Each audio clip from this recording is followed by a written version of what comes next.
Ora, bem-vindos ao Duas Solas da Lapa. Joel, boa noite.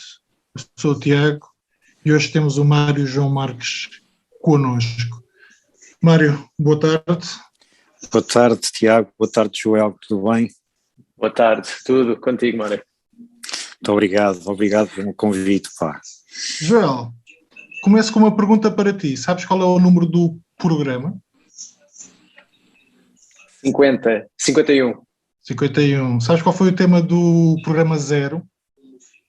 Sei, sim, senhor. Tudo isto começou, esta aventura que já vai quase com 2 anos, ou já vai mesmo com 2 anos, a falarmos de banda desenhada.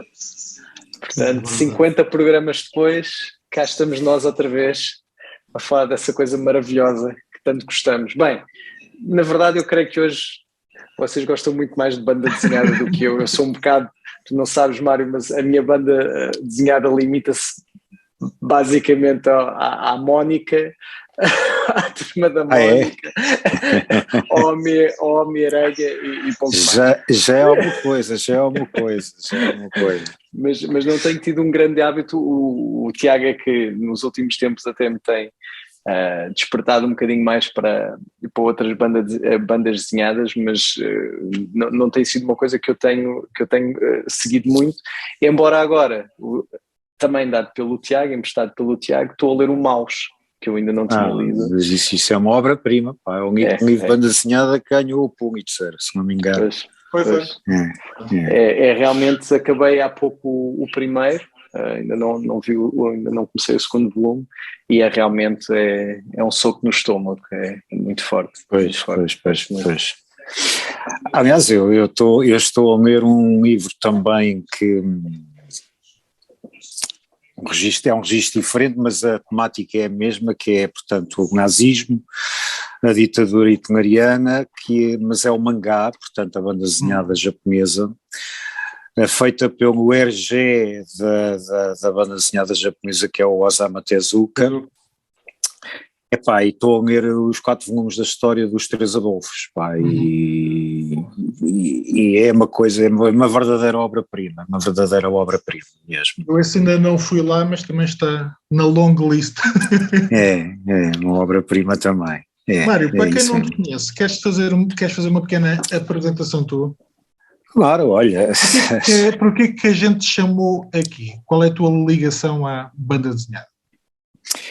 Epá, olha, a minha ligação à banda desenhada ultimamente tem-se vindo a ser enriquecida de várias formas.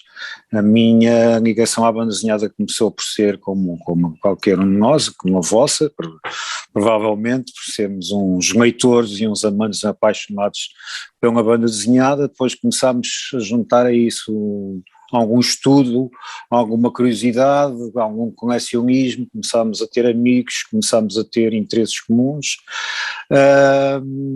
No meu caso, comecei a ter este ou aquele clube, e ultimamente também a parte de uma editora recente, com cerca de 2 anos, que é uma editora sui generis, porque no fundo aquilo não é uma editora que se chama não haja um editor, não, nós somos um conjunto de apaixonados que decidimos fundar uma cooperativa, por assim dizer, e essa cooperativa, portanto, é que publica e tem publicado e quero muito que vá continuando a publicar livros. Esse fui eu que traduzi. Eu sei. Mas tenho aqui alguns de Dylan Dogs, tenho o Apocalipse, e fui buscar também o primeiro foi o vosso primeiro Chicotada. Da Chicotada. Foi o primeiro. O nosso primeiro, não o primeiro em Itália, mas o nosso primeiro. Não, isto porque eu, já agora, se me derem essa licença, eu comecei por gostar, eu comecei por ler, acho que como toda a gente, aqueles quadradinhos, as histórias aos quadradinhos que vinham das revistas da Walt Disney do Brasil. Sempre gostei de histórias policiais, portanto o meu favorito era o Mickey. Depois comecei a me interessar mais ou menos pela banda desenhada franco-belga. Isto porquê? Porque havia cá uma revista que eu ainda considero que foi a melhor revista aos quadradinhos publicada em Portugal, que foi a revista Tintin. Concordo contigo. Porque foi uma revista que é mesmo muito superior à sua edição francesa e à sua edição belga. E isto foi dito, não sei o que estou a dizer, quem disse, na altura foram os responsáveis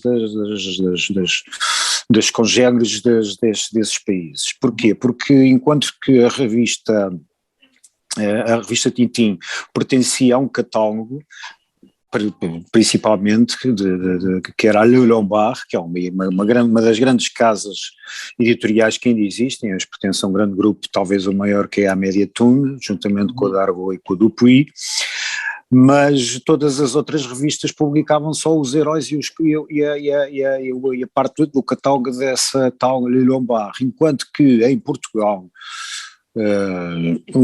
o Vasco Granja, que chegou a ser diretor, Rodolfo Iriarte e todos os outros que colaboraram na revista, conseguiram juntar a parte da Le Lombard, mas também foram buscar tudo o que era de melhor a outras revistas, como por exemplo autores como o Goscinny e o Asterix à Pilote, o Blueberry à Pilote, o Corto Maltese e o Hugo Prato à revista Corto Maltese italiana.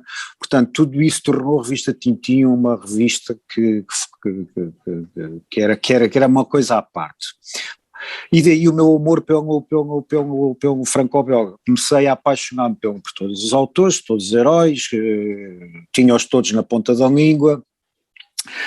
Creio que o meu herói na altura que gostava mais foi por onde todos nós começámos, se calhar também foi o herói que todos nós começámos a gostar, que era o Ricochet, que eu gostava muito do Ricochet, porque na altura havia uma revista que enquanto ia no próximo humor deixava-me sempre um bocado em pulgas para que viesse a semana seguinte. Depois do Tintin eu passei a colecionar tudo, ou seja, havia uma fase em Portugal em que saíam tantas revistas aos quadradinhos que eu todos os dias tinha uma nova revista para comprar, mesmo porque o Tintin era à sexta, o Mundo de Aventuras era à quinta, o Jornal da BD o Mundo de Aventuras era à quarta, o Jornal da BD talvez fosse à quinta, havia o Cudo que saía ao sábado, o Spirou que saía à terça, depois havia os Condores, os Falcões, tudo isso. Portanto, eu tinha muita coisa sempre para ler. Nem sequer conhecia o Tex. O Tex comecei a conhecer quando começaram a vir as importações do Brasil. Havia se via um pouco todas as bancas, mas havia uma banca principalmente onde eu comprava todas as revistas, que era uma banca dentro do metro, da estação de metro do Arieiro. Tinha uma banca em que tinha quase tudo o que havia português e brasileiro, e eu comecei a comprar o Tex, e aquilo para mim pronto, foi fascinante, foi amor à primeira vista. Quando o Tex deixou de aparecer em Portugal, eu comecei e procurei na internet como arranjar, e cheguei ao contacto do Zé Carlos. Foi aí que conheci o Zé Carlos Francisco, conheci outras pessoas, fundámos o Clube Tex. Depois, através também de outras coisas, conheci o Freitas, conheci o Ameiras. Inicialmente eu e o Ameiras enverdámos para um projeto de publicação de Young Dog integrado numa coleção Aleph, mas numa outra editora que era a Gifloy.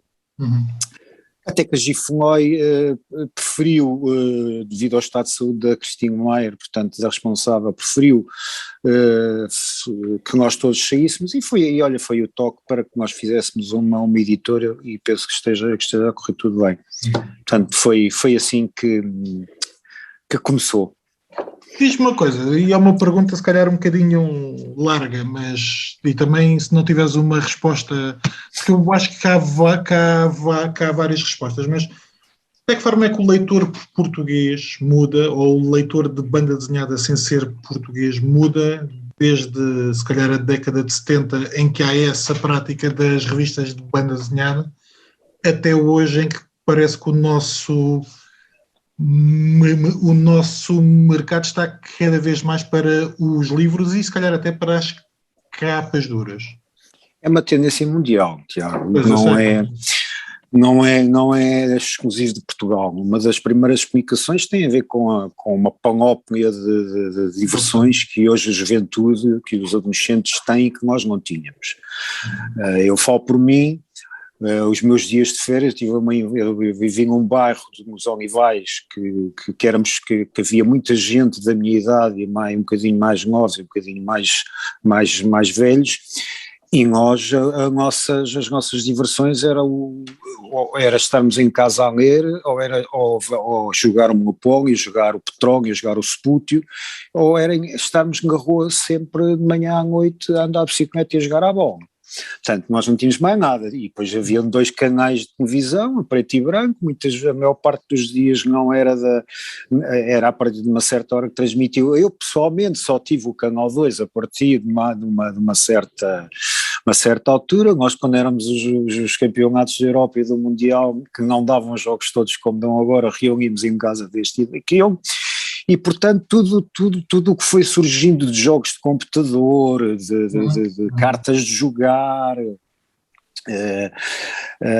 mais produção de séries e de mais canais televisivos, com séries televisivas, mais filmes, tudo isso veio contribuir para que a banda desenhada fosse gradualmente substituída. Eu penso que a banda desenhada tem sempre o seu papel, e o seu papel hoje em dia se calhar reside nisso que tu acabaste de ser, ou seja, num produto menos de consumo e mais de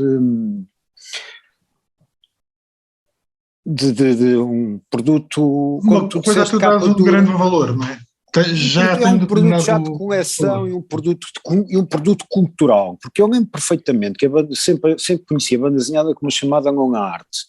Mas eu, pessoalmente, e como todos nós, entre aspas, tínhamos uma certa vergonha em dizer que gostávamos dizer que gostávamos de banda desenhada e de mostrar em público que estávamos a ler banda desenhada. Hoje em dia, coisa que eu, quando fui à França pela primeira vez, eu via velhos de barba branca sentados no meio do chão, numa FNAC, numa livraria, a lerem um livro de banda desenhada, e eu achava aquilo estranho, mas ao mesmo tempo cativante.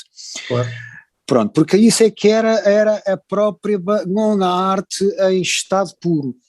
Portanto, eu penso que a banda desenhada hoje, o que está-se a assistir por todo o mundo, as bancas estão a fechar, as bancas hoje em dia em Portugal não vendem revistas, vendem catálogos, vendem produtos de turista, vendem tabaco, vendem raspadinhas, mas isso não se passa só em Portugal, passa-se em Itália.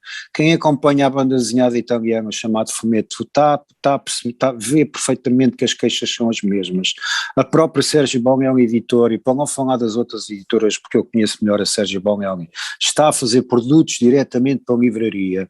Muitas das coleções, quando fazem, juntam-nas e depois fazem livros de capa dura, de edição de livraria.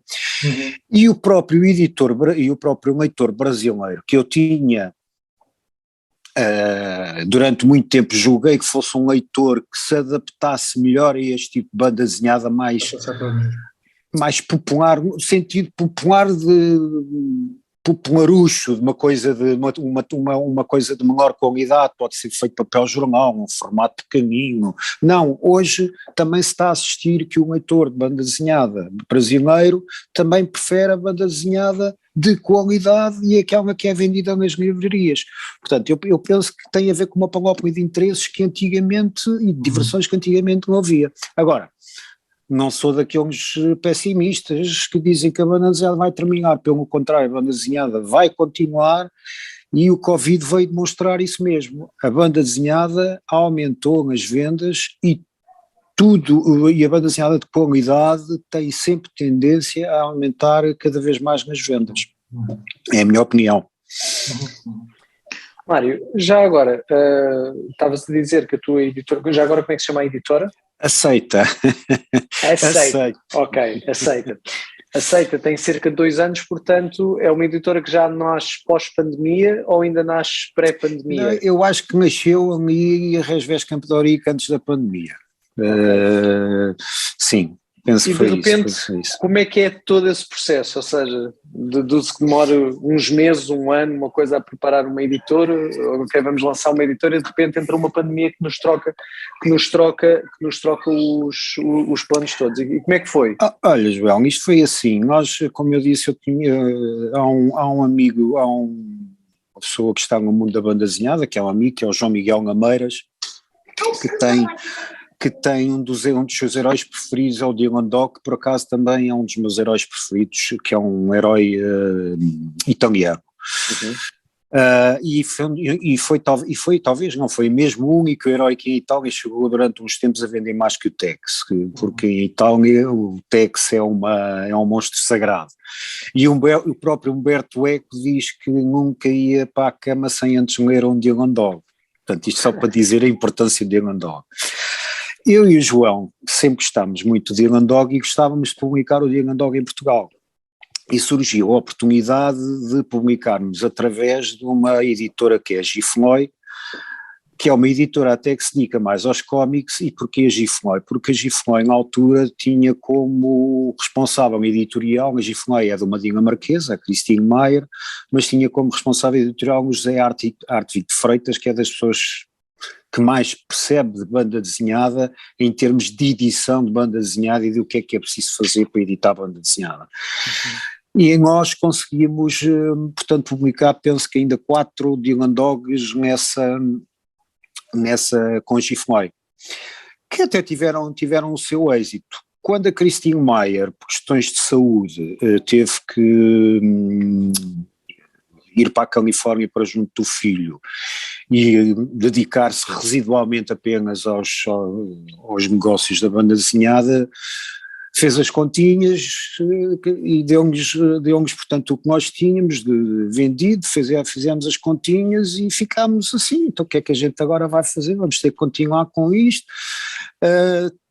Já havia também o Bruno Caetano, que tinha um catálogo portanto, não era uma editora, fazia umas ediçõesitas residuais de banda desenhada portuguesa, juntamente com o tal José Hartwig de Freitas, e começámos entre nós a falar porque é que a gente não forma uma editora, uma cooperativa. E isto, eu, o Nameiras, o Hartwig e o Bruno, fomos os primeiros 4. E sim senhora, registámos, a partir daí juntaram-se mais 4 a nós, e a partir daí foi começar a contactar editoras italianas, inglesas, americanas, francesas, a fazer contratos, a entrar no mundo da edição, a conseguir saber onde é que estão as melhores gráficas. Há livros que nós imprimimos cá, há outros que mandamos vir da Polónia, porque mesmo com o papel, com a impressão e com o custo de transporte sai mais barato do que fazer cá. O nosso primeiro livro foi o nosso primeiro grande sucesso, ou seja, foi um Lucky Luck, que ainda hoje vende bastante para o mercado português. É um livro que vendeu e continua a vender muito bem. Eu posso dizer que nós já vendemos mais de 3 mil livros. Uau! Nós começámos por pensar em fazer uma edição de 1500 exemplares, e com 500 como para uma capa alternativa para a FNAC, e a FNAC disse que se calhar era melhor nós fazermos 2000 mais 500 de capa alternativa, e foi assim que fizemos. Portanto, nós ganhámos esses direitos, ficámos logo todos muito contentes, e a partir daí temos vindo a conquistar cada vez mais, e só não, temos 30 livros agendados para este ano e só não temos mais porque não temos capacidade para isso. Como é que funciona na nossa editora, ao contrário das outras editoras, e porque é que nós podemos ter alguma vantagem? Para já somos 9. Nós somos 9, os outros são 1, são 2, nós somos 9. Se todos estivermos interessados num determinado produto, como foi com o Lucky Luke, como foi com a Fera, como foi agora com este último livro do Marini, que ganhámos os direitos e, portanto, vamos publicar também. Somos 9 que estamos a investir, somos 9, aquilo a dividir por 9 os lucros serão menores, mas o investimento também será menor e nós temos outra capacidade negocial, não é? Podemos avançar logo, por exemplo, com pagamentos à cabeça, enquanto que uma editora com menos portanto, com menos pessoas terá menos dinheiro para dar de entrada, e isso é o que as editoras lá fora prezam muito, é terem logo dinheiro à cabeça, e nós assim conseguimos ter uma margem negocial e uma capacidade que outros não têm, e tanto assim é que nós em quase todo em que temos entrado, nós os únicos 2, 3 livros que gostaríamos de ter publicado e que perdemos os direitos foi no início. Tudo depois de uma certa fase em que nos metemos e que queremos, temos vindo a ganhar, o que é bom. Boa. E depois estamos a fazer também, não contentes com isso, estamos a fazer uma parceria com uma outra editora, que é a Arte de Autor, porque nós damos todos muito bem com a Wanda Rodrigues da Arte de Autor, e portanto para que estarmos a lutar, no bom sentido, entre nós por direitos, se podemos apresentar uma proposta conjunta entre 2 editoras e fazer uma parceria. Portanto, é assim que tem sido feito. Nós neste momento na editora temos como é que funciona, quando alguém está interessado no livro, apresenta esse projeto à editora e pergunta se mais alguém está interessado. Se houver só uma pessoa que está interessada, a pessoa ou avança sozinha e arrisca ali uns milhares de euros sozinho, ou então não avança. O ideal é que haja pelo menos 3, 4 pessoas, porque senão não torna a coisa assim muito rentável. E temos feito um produto bastante diferenciado, porque além do que temos o catálogo da Aleph, que publica material italiano, em que já não só publica o Dylan Dog, como publica o Dampir, como publica o Comissário Ricciardi, e iremos publicar outras coisas assim nos permitirem. Temos o franco-belga, somos talvez também a editora que publica mais autores portugueses. Neste momento, se calhar serão. Neste momento, se calhar serão. Então, somos e temos. E desses 30 livros para até ao fim do ano, pelo menos 12 ou 13 são de autores portugueses. Nós dos grandes autores portugueses só não publicamos o Luís Louro, penso eu.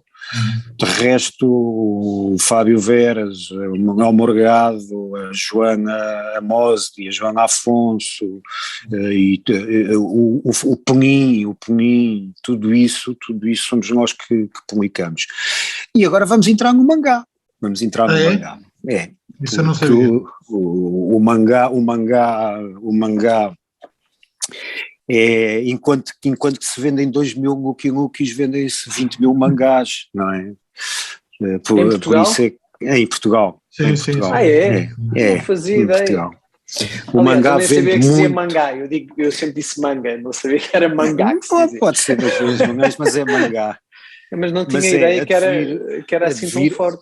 Toda a gente, em todo o mundo, é uma coisa que me transcende, entre aspas, um pouco, é tentar perceber porque é que o mangá vende tanto e em todo o mundo. É porque nós podemos dizer, ok, o mangá vende muito em Espanha ou vende muito em Portugal, mas chega ali a Itália, onde há o fumetti muito enraizado, ou chega ali a França, onde há um franco-belga muito enraizado desde há décadas, mas o mangá é o que mais vende. E aqui em Portugal é na ordem dos 10, 15, 20 mil. E portanto, nós começámos há um ano e tal a negociar com umas editoras japonesas e norte-coreanas. Só que eles são duros, não é? Eles são duros daquilo que eu tenho ouvido, eles são duros nas negociações. Norte-coreanas, disseste norte-coreanas, não é sul-coreanas? Sul-coreanas, desculpa. Tinha ser. Tinha ideia que esses coitados nem papel têm, pá, coitados. Tinha ideia que a imprensa norte-coreana só fala. Pois, sul-coreana. Até porque a Coreia do Sul está a ter muito êxito junto dos adolescentes. A minha filha, por exemplo, o chamado K-pop, pá, Exatamente. desde há uns anos que percebe dos grupos, conhece os grupos todos, já fui daqui com ela para Paris para ver concertos de K-pop dos BTS e disto e daquilo, pá, Isso é ser pai, isso é e ser pai. portanto é uma coisa, pá, por demais. Mas eles, ó Tiago, eles são duros, porque como é que isto se negocia com eles? Nós queremos publicar, chegamos ao pé deles e dizemos assim, olha, nós queremos publicar mangá, ok, tudo bem, o que é que vocês querem publicar? Olha, eu gostava que nós gostávamos de publicar, e foi isso que dissemos, Osamu Tezuka e Naoki Urasawa. Eu gosto muito de Naoki Urasawa por causa do Monster, que a Devir vai agora publicar, por causa do Pluto, por causa do 20th Century Boys, acho que, e depois há muitos autores conhecidos, mas o Urasawa é o meu autor preferido. Eu também. E eles dizem, ok, então vocês vão publicar mangá por aí durante 3 ou 4 ou 5 anos até a gente ver se vocês são de confiança e depois é que vos damos esses grandes autores. É assim que funciona. Portanto, eles deram-nos uma listagem dos mangás que autorizam que nós possamos publicar já, que são coleções no máximo 2, 3 livros.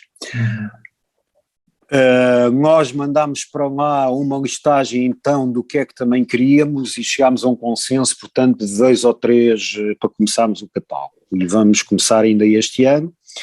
Penso que um deles até é da Coreia do Sul, os outros são japoneses. E esperemos ganhar a confiança deles para chegarmos a outros voos futuramente. Assim como ganhámos a confiança dos franceses, com aquilo que nos permitiu publicar o Blueberry. Pois já agora a Talho foi-se também conto-vos essa história. Sabes essa história? Não, força, avança. A Talho foi-se também conta essa história porque nós quando publicámos ganhámos portanto o primeiro Lucky Luke, o homem que matou o Lucky Luke, depois do Bom Homem, a editora gostou muito do trabalho que nós fizemos e quando foi para que seguiu agora o Wanted, que propôs-nos que nós publicássemos no mesmo dia que saísse, em França saía cá e que eles faziam lá também a edição portuguesa e nós, sim senhora, tudo bem, mas nós queremos a edição portuguesa com os extras que a vossa não tem. E portanto enriquecida sempre com extras que a vossa não tem, e quando os gajos nos mandam a 5 dias da saída, que nos mandam a prova do anta daquilo vem sem os extras, e a gente disse, mas nós pedimos isto com os extras e não sei o quê, os gajos, como é que a gente já não vai haver tempo, não sei o quê, porque também com os extras a lombada teria que ser um bocadinho mais coisa, ou seja, aquilo saiu cá 2, 3 semanas depois de ter saído em França por causa deles. E eles próprios é que nos disseram, olha, vocês estão a fazer um trabalho tão bom com o Lucky Lucky, tão bom com todos os outros produtos da nossa casa-mãe, que nós vamos dar os direitos para publicarem o novo Blueberry, porque o novo Blueberry todas as editoras portuguesas quiseram, mas eles faziam a condição de nós publicarmos todos os Blueberries antes, os do Gir e do Charlie. Só que a Asa, há coisa de 2, 3 anos atrás tinha publicado e aquilo já estava por mais do que publicado e nós temos, nenhuma editora em Portugal vai aceitar fazer isso, nem sequer em integrais e tanto assim é que aquilo ficou parado porque nenhum de nós aceitou estar agora por causa de ganhar os direitos de um livro para ter que publicar não sei quantos para trás. Pronto, e foi assim, nós como fizemos um bom trabalho, o Blueberry acabou por nos ser dado, o que criou irritação numa outra editora, portanto, então, mas nós também queríamos e não sei o quê, mas pronto, explicaram que foi por causa disto. Não, e isto a propósito, porque nós estamos a criar uma boa imagem, estamos a criar uma imagem de honestidade, de bom produto. Nós não há nenhum livro que não façamos com os extras, não sei se já viram o Ovo Torgal que saiu agora. Ainda não. Pronto, também foi um projeto que eu fiz força, porque gosto muito do Torgal e também tem os cadernos de extras. O Tex, por exemplo, o Tex, nós desde que assinámos o contrato com o Tex temos publicado uma média de 2 por ano, Portanto, e as editoras lá fora querem é isso, não é fazerem um contrato, publicam um hoje, depois publicam outro daqui a 2 ou 3 anos, eles não querem isso, eles querem ver que se as editoras são pujantes no sentido de publicarem regularmente, se o produto final é bom, e depois as vendas se refletem, sabendo de antemão que vender mil exemplares em Portugal é um best-seller. Sim. Pronto, é um best-seller. Qual é a demografia, já agora, a demografia, quem é que compra? Sabes? Olha, depende. Para o mangá, são os adolescentes. Mas eu também compro mangás porque há mangás que são muito bons, e os mangás, quando são bons verdadeiramente. Sim. Aliás, o mangá está dividido em várias categorias, que eu não sei dizer de cor quais são, que há o shonen, que há o isto, que há aquilo, que há o mangá para o adolescente masculino, que há o mangá para o adolescente feminino. O seinen, tudo isso.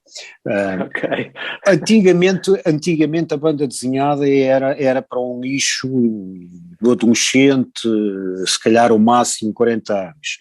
As novelas gráficas da Novoar vieram fazer com que o público mais velho também aderisse, e hoje o público mais velho também compra.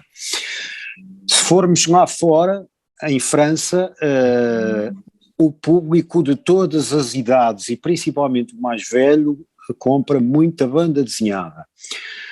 Em Itália, a banda desenhada da Fumetti da Bonelli é um produto muito popular, mas popular no sentido porque chega a todos os estratos e a todas as idades. Mas posso, por exemplo, dar um exemplo. A Itália também tem uma banda desenhada que eu gosto muito, que é a banda desenhada da Disney. Eu, como disse no início, comecei com a banda desenhada da Disney, mas era a banda desenhada produzida no Brasil, e hoje a Disney, o maior mercado da Disney é em Itália, porque é onde existe a maior produção da Disney. A Disney tem uma escola de desenhadores que também trabalham para o Tex, para o Diamond, para outros, mas que produzem centenas e centenas e centenas de páginas mensais de Disney italiana. E qual é o mercado da Disney italiana? Mais de 70% do mercado da Disney italiana é de 40 anos para cima. Isso eu não sabia. E porquê? Porquê é que eu gosto muito da Disney italiana? Porque a Disney italiana não se limita a fazer aquela banda desenhada Disney, que a gente estávamos habituados, os brasileiros. O que é que eles fazem? Eles fazem adaptações de clássicos da literatura, eles fazem... Tenho o do Drácula, tem muita pena. Tem Drácula, o do Frankenstein, que é o Frankenstein. Eu agora li aqui,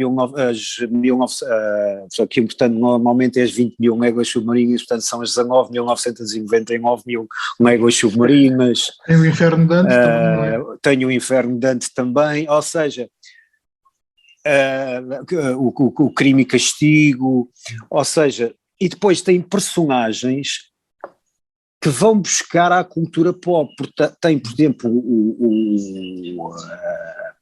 a brincarem com o James Bond, que é o Donald Duck, que é o na versão brasileira é o Donald Duplo, é o duplo do James Bond, que é um espião, e vocês, para quem conhece o Pato Donald, sabe que o Pato Donald é aquela maluquice, é aquela irritação e é aquela comicidade toda. Agora imaginem o que é ao serviço de Sua Majestade, a comicidade toda.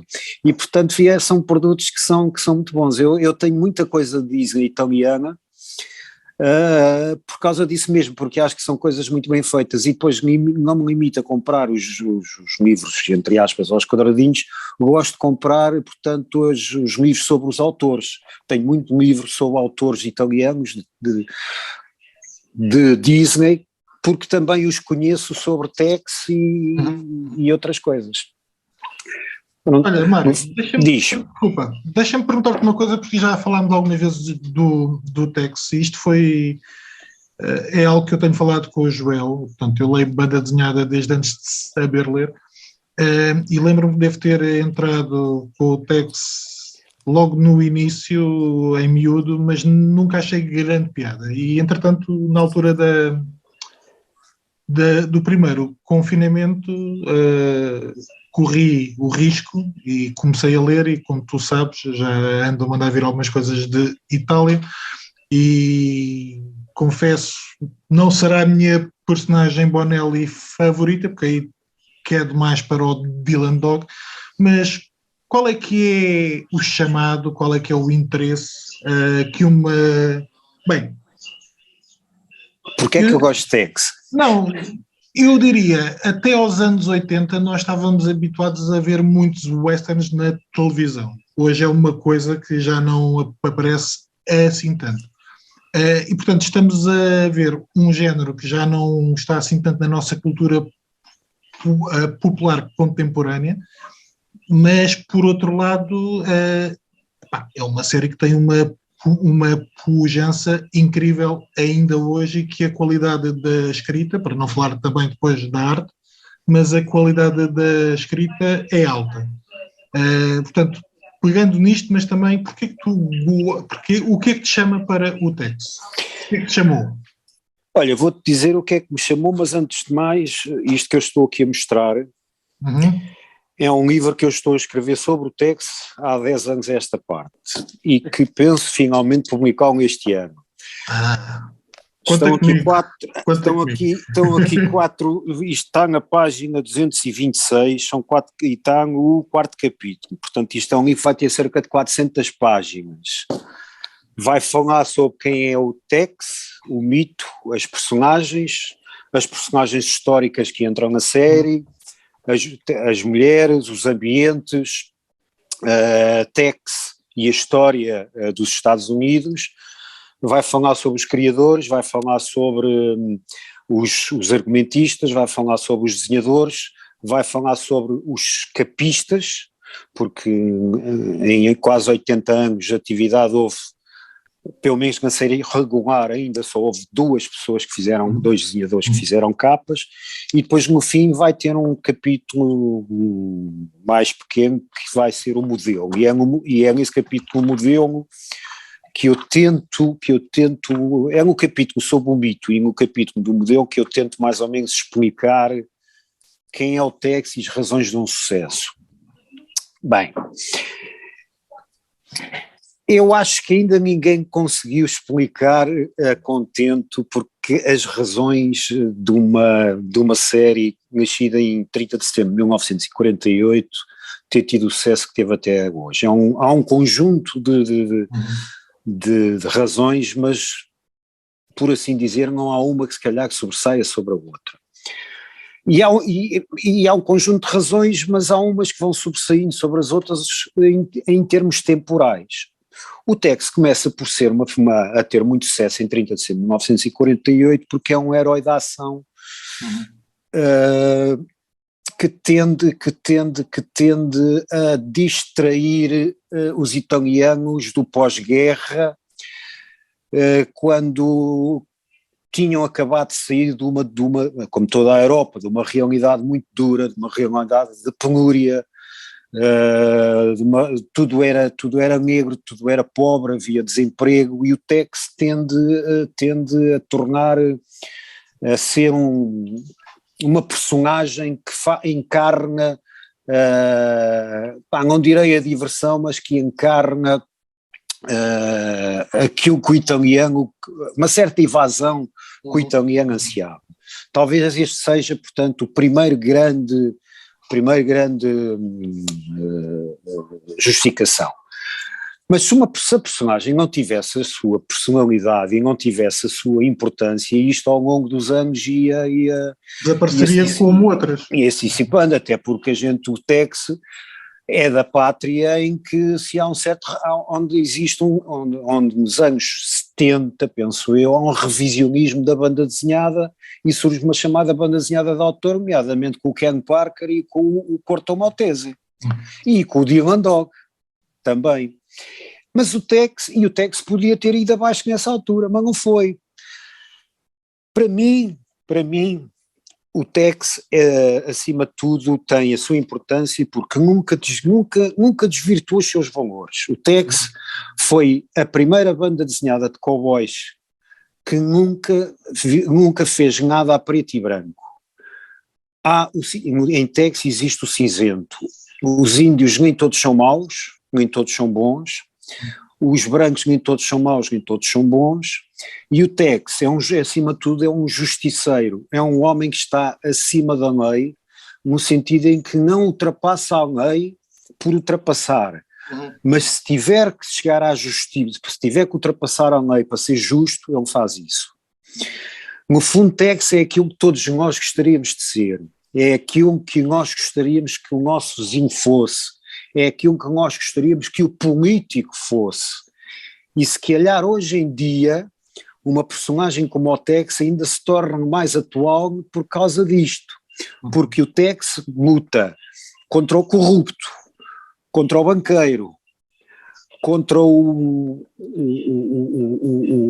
político instalado no poder que distribui benesses e que nada faz pelas populações que o elegeram. E quando nós assistimos em que há tribunais em que nada fazem e que há leis em que nada fazem, o Tex ultrapassa isso tudo para dar cabo deles todos, entre aspas. E daí que o Tex hoje em dia também continua a ter a sua importância por causa disto. Eu às vezes nas brincadeiras, como vocês, há 2 ou 3 coisas que eu me recuso a discutir, porque acho que isso imbeciliza as pessoas, a começar por mim, que é futebol, política e religião. Todos nós temos as nossas maneiras de ver, as nossas preferências clubísticas, a religião, a política, a nossa ideologia, e quando nós, e nomeadamente quando eu me reúno com o pessoal da seita e outros amigos, começam a falar, e quando foi agora do confinamento, por causa do Zé de Freitas, por exemplo, ser negacionista, não se vacinar, e depois começámos a entrar pela política e pela ideologia de esquerda, de direita, e as pessoas, às vezes, os mais curiosos perguntam-nos, mas tu és um gajo de direita, és um gajo de esquerda, o que é que tu és? E eu tenho aqui um capítulo do Tex dedicado à política, porque eu, de uma certa maneira, sou apolítico. Quem é a pessoa que... coisas que a esquerda defende, emprego para todos, então, mas a direita também não, os gajos de direita também não querem isso. Eu sou de esquerda porque quero emprego para todos. Que acabar com os corruptos. Então, mas eu também quero acabar com os corruptos. Portanto, isto para dizer que eu não sou nem de esquerda, nem sou de direita, eu sou pela justiça, ou seja, eu sou como o Tex. O Tex não é um homem de esquerda, nem é um homem de direita, muitos ao longo de 70 anos quiseram como tal, de uma maneira ou de outra. O seu criador, Gianluigi Bonelli, era um homem que não era de esquerda nem de direita, abominava a política e criou uma personagem à sua medida. O atual editor, Mauro Bozelli, é um homem de esquerda, apesar do Tex ser conotado como um homem de direita, coisa que eu me recuso, eu acho que o Tex não é de direita, não é de esquerda, eu digo, o Tex é um homem justo, e dou a quem doer, e eu gostava que nós fôssemos todos assim, ou seja, aquele gajo roubou, nós não temos que andar a perder tempo com tribunais, com isto e com aquilo, e não sei o quê, não é matar o homem, mas é, roubou, vai preso, não há recurso, vai preso, acabou. O Tex com o Ricardo Salgado, o Tex com o Zé Sócrates, o Tex com essa coisa, mas esta gente estava, já tudo era preso e bem preso a partir pedras na prisão de Yuma. Mário, deixa-me pegar aí, porque estás a dizer uma coisa engraçada, ou seja, não discutindo política, futebol e religião, religião é uma coisa, aliás, aqui neste podcast nós até acabamos por discutir muito, mas ia-te perguntar até porque o primeiro livro que eu estava curioso que eu não sabia que tinhas sido tu a traduzir, como é que uma pessoa que discute pouco a religião pega logo aqui no eu a religião é diferente, eu não discuto, é porque eu não percebo. Aliás, eu não percebo nada de nada, mas posso discutir futebol, consigo discutir um bocadinho de futebol, porque vou ao futebol e desde sempre que gosto muito de futebol, consigo discutir se este desenhador é bom, se não é bom, se isto ou aquilo. Eu na religião eu não consigo discutir, eu sou Claro. católico por Tradição. porque os meus pais, por educação, mas eu não sou capaz de discutir com uma pessoa que não tenho conhecimentos, é que aí não tenho mesmo conhecimentos, se uma pessoa me disser que é agnóstico, ou se uma pessoa disser que é protestante, ou se uma pessoa disser que é muçulmano, porque eu não tenho conhecimentos para dizer que a religião muçulmana é melhor que a minha, ou que a minha é melhor que a deles. Sou capaz de dizer que neste momento o meu Sporting é melhor que o Benfica. Estás a perceber? Isso sou. Mas explica-me, ainda aqui este livro. Mas o que o João quer. Onde é que isto agora, em apareceu relação a e como é que isto, foi traduzir isto? Traduzir isto foi muito complicado. Foi muito complicado. E isto foi uma coisa muito engraçada, até porque eu não entro como investidor desse livro. Para quem não nos está a ver no YouTube, nós estamos a falar aqui, Tiago diz ali, isto é Apocalipse. É mesmo o livro do Apocalipse. Fala tu, porque eu ainda não li este. Do Alfredo Castelli e do Conrado Roy. Eu nem sequer sou investidor nesse livro, portanto, não, em princípio, caberia. Como é que nós fazemos as traduções para já na nossa editora? Ou é alguém. O italiano começou por ser o Ameiras, ultimamente tenho sido eu, e o francês também tenho feito algumas coisas, o Torgal, não sei o quê. Ou então quando um dos investidores não pode traduzir um livro, entregamos a alguém de fora. O Zé de Freitas um belo dia disse-me: Mário, queres traduzir o Apocalipse? Eu disse: mas eu posso traduzir o Apocalipse, mas eu nem sequer, para já acho que é uma matéria que eu não domino e vou ter muita dificuldade. E depois, nem sequer sou investidor, e quando é que precisas de um livro para quando? 15 dias, desculpa. É que um livro, além de ter não sei quantas páginas, tem de entrada e depois no fim também, aquele dossiê antes e o dossiê depois, que também tem que ser traduzido. Mas essa parte ainda é o menos, mas tu não tens uma Bíblia em casa? Tenho a minha Bíblia em casa, e o que é que eu faço? Eu fui à internet, eu chamei várias coisas, mas não há nada em português de Portugal. Há muita coisa no brasileiro, mas a gente não pode fazer confiança naquilo que coisa, porque tu chamando a mesma coisa, tu vês nomes diferentes e às vezes até vês significados diferentes. E depois tens que utilizar, e depois o Alfredo Castelli está com um texto, apesar de ser um resumo, não deixa de ser um resumo feito numa linguagem bíblica. E portanto tu tens que adaptar a essa mesma linguagem bíblica, tu não podes pôr lá uma linguagem escorreita, uma linguagem literária, tem que ser aquela linguagem bíblica. Por isso para mim foi uma coisa que me deu dores de cabeça. E aliás eu penso que falei contigo sobre isso, mas deu-me um prazer imenso, muito, muito, muito, um prazer imenso, Okay. É realmente, começar a Bíblia assim a traduzir pelo Apocalipse é realmente algo é forte. Não, e depois a seguir veio o comissário Ricciardi, e o comissário Ricciardi também me deu um prazer, mas guarda duas dificuldades também. Napolitano? E o dialeto napolitano, e depois é uma linguagem muito literária. Aí tu tens que fazer uma linguagem literária escorreita. E eu passei páginas e páginas a ler sem estar a olhar para os desenhos, só a ler o que escrevia. Espera aí, isto aqui parece que não flui. E depois tens que ir buscar sinónimos, tens que ir procurar um sinónimo que possa fluir, que possa integrar. E consegui encontrar na internet um dicionário italiano-napolitano. Mas, 80% das palavras não estavam lá. O que é que eu me lembrei? Lembrei-me de autores napolitanos que já cá tivessem estado com mostras do Tex. E falei com o Bruno Brindisi, que é desenhador do Demon Dog e do Tex. Tirava a fotografia da página com o coisinho e mandava para o gajo e assim, o que é que isto quer dizer em italiano? E o gajo escrevia-me o que é que era e depois ao fim perguntava assim, mas que raio é que tu estás para aí a traduzir? E eu estava-lhe a traduzir, eu estou a traduzir o comissário Ricciardi, da Bonel, e até desenhado o Daniel o Daniel, como é que se chamam dos desenhadores, o Daniel, qualquer Agora coisa. não sei de cor.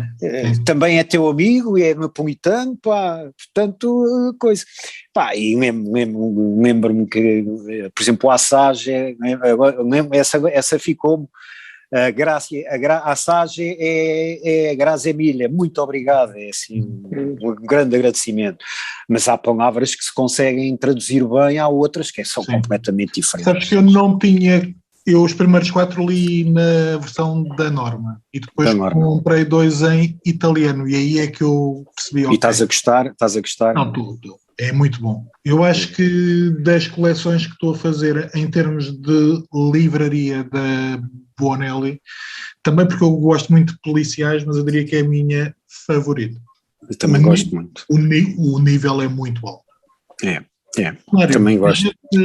A gente vai caminhando para o fim. Deixa-me dizer-te isto. Vocês estão a fazer um trabalho excelente, pelo menos no que me diz respeito a mim, porque muito daquilo que vocês estão a traduzir e a editar é muito daquilo que eu também gosto, começando no Dylan Dog, mas indo para o comissário Ricciardi. Sei que vão ter uma coleção, salvo erro, a meias, não é? Do Zidro, não este, pelo menos por enquanto. Pensamos publicar todos uma coleção Zidru, fazer uma coleção só dedicada ao Zidru, estamos a pensar publicar todos. Venham eles. Venham eles. Mas nós queríamos terminar com, se quiseres dar 2 ou 3 sugestões de banda desenhada. Mas do que eu li de sempre da minha vida. Pode ser. O que quiseres. Nós, eu tenho curiosidade em saber quais são os teus livros. Não, mas nós falámos logo no início do Maus e do Adolf, portanto, se calhar algumas obras de banda desenhada que te tenham. Sim. Na tua vida de leitor.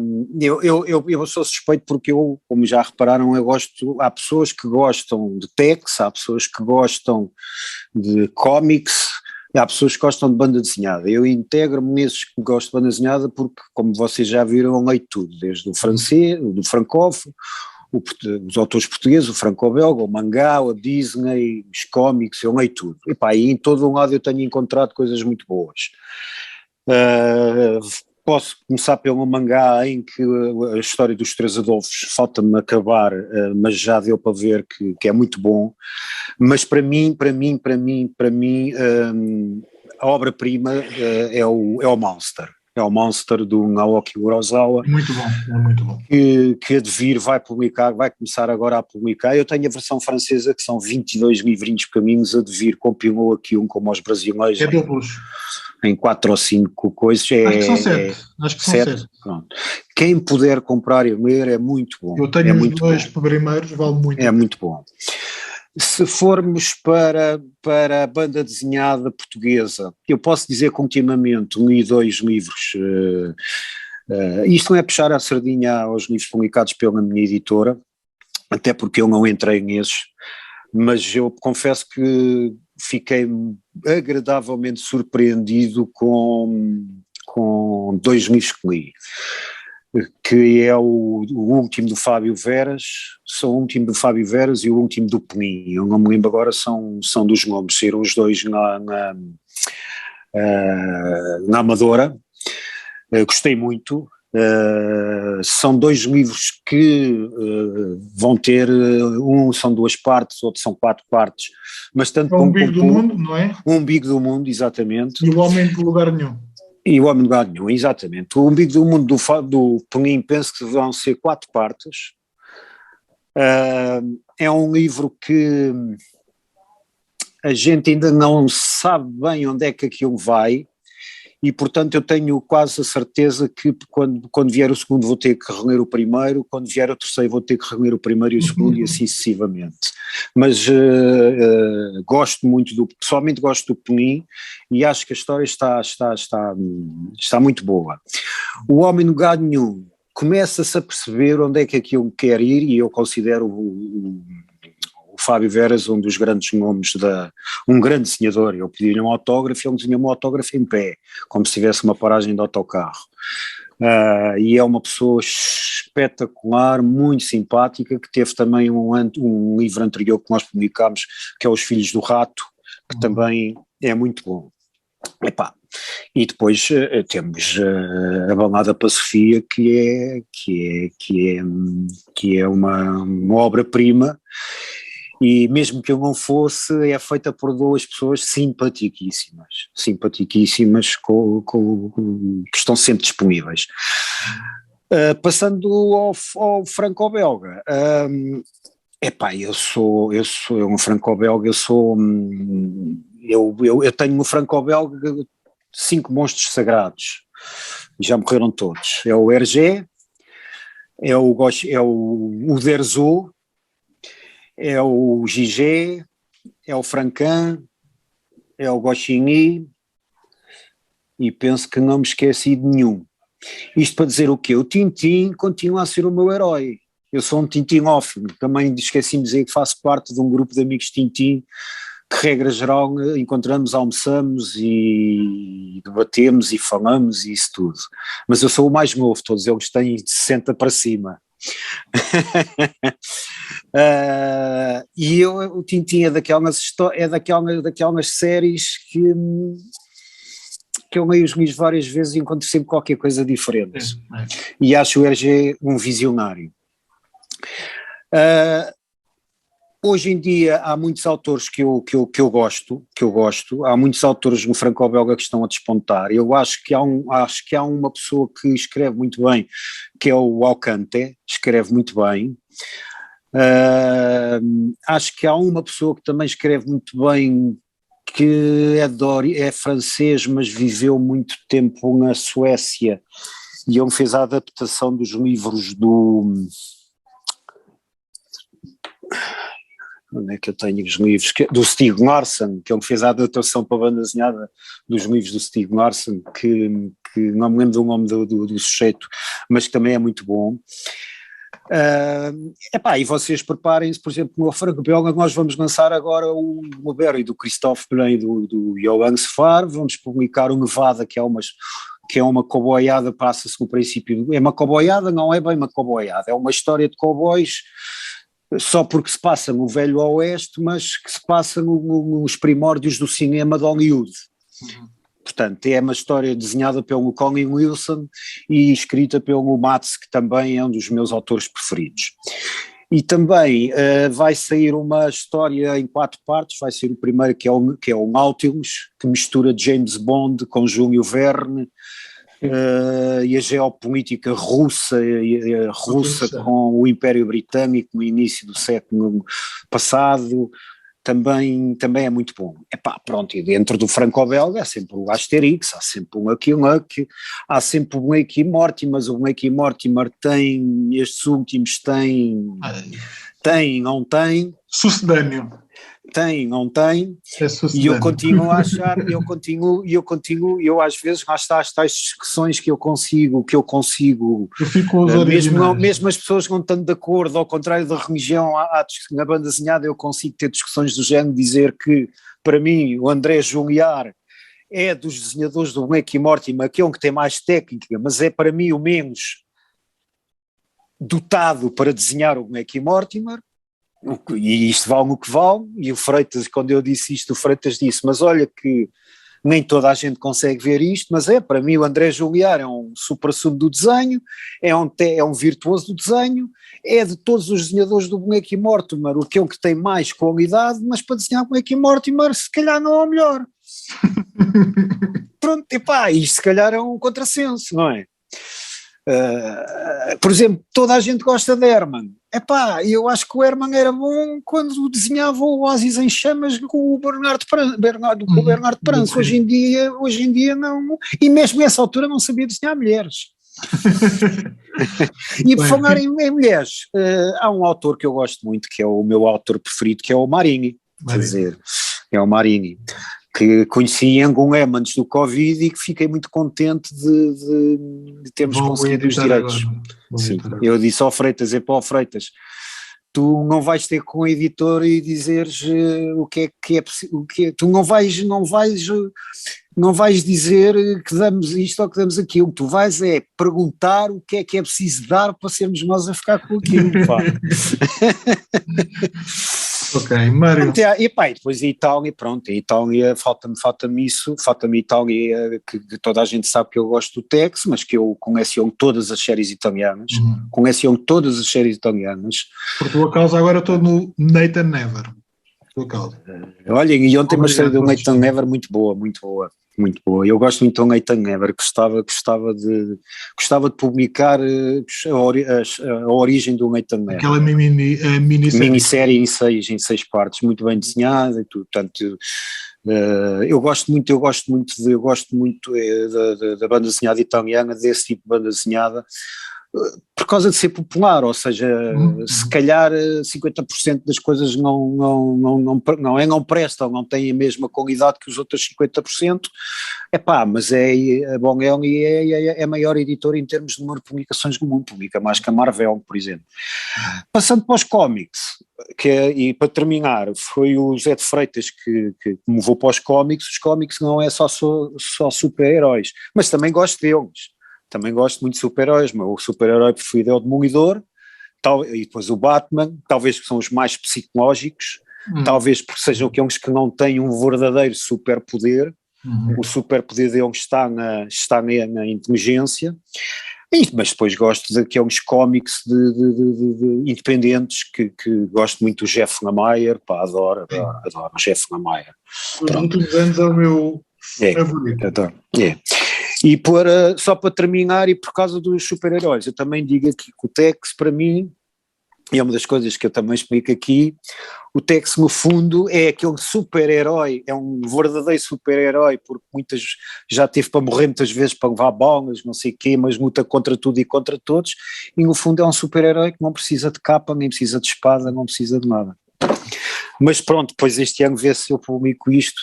A ver. Um livrinho de cerca de 400 páginas. Estou à espera, mano. Mário, muito obrigado pela tua presença. Eu é que agradeço, pá. E desculpem, mas eu quando começo a falar não me calo, pá. Não, ótimo. Quem é que se quer? Nós vamos continuando a falar, Mário. Obrigado. Ou isso aí, vocês apareçam em Coimbra para o fim de março e depois em Anadia para o fim em maio, no início de maio, no 1º de maio. Está bem? Sejam muito bem-vindos, pá. Eu estou a tentar estar lá. Nem que vás no sábado e venhas no sábado, pá. Há muita gente que vai no sábado e vem sábado. Há outros como eu que vamos sábado, depois temos o jantar ou um leitãozinho, ficamos lá para o dia seguinte, almoçamos e vimos embora. É sempre bem-vindo. Estou a planear isso, Então Mário, um abraço. Um abraço, um abração para vocês, está bem? Obrigado. Tchau. Obrigado, um abraço. Tchau. I'm a simple man, a cowboy down the side road. I was born in Texas after the Alamo. They say I'm quick on the trigger, learned all I know from Gunnersville Straits, the fastest on